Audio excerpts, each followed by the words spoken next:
بسم اللہ الرحمن الرحیم گھبرائیں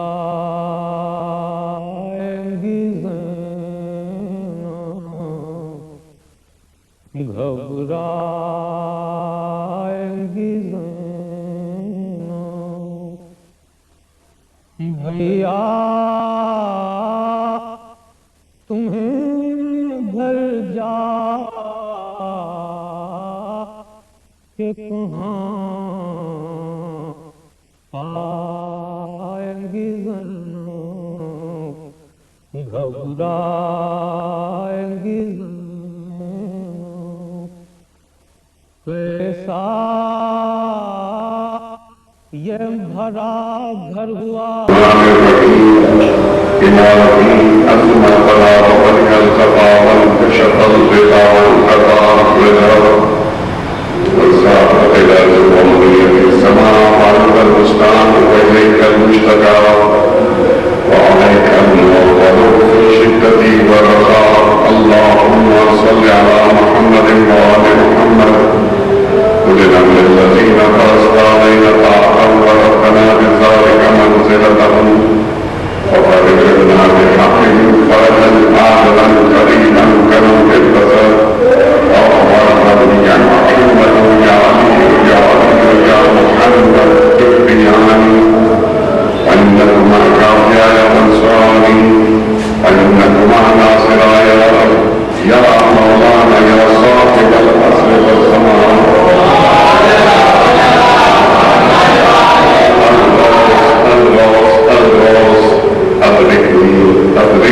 أدركني الساعة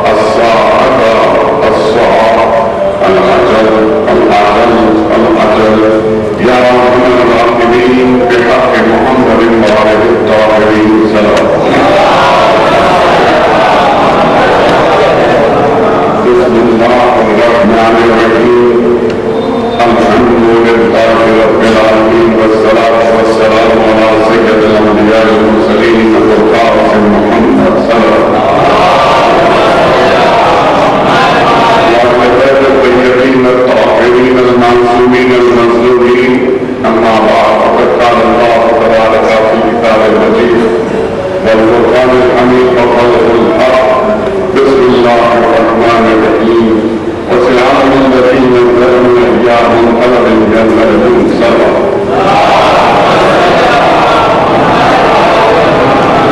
عزیزان گرامی ارشاد تعلیم ہے اور ہم قریب ضرور کبھی ہمارے جان لیں گے کہ وہ کس قدر بردائے جاتے ہیں اللہ کو ظلم کرنے والے پسند نہیں اللہ ظلم کرنے والوں کو دوست نہیں رہتا انسان سے بہتر معقول پیدا ہوتا ہے بتایا مولا کائنات میں اور یہ بھی بتایا کہ انسان کیوں ظالم بن جاتا ہے اللہ کی دی ہوئی نعمتوں کا ناجائز استعمال انسان کو ظالم بنا دیتا ہے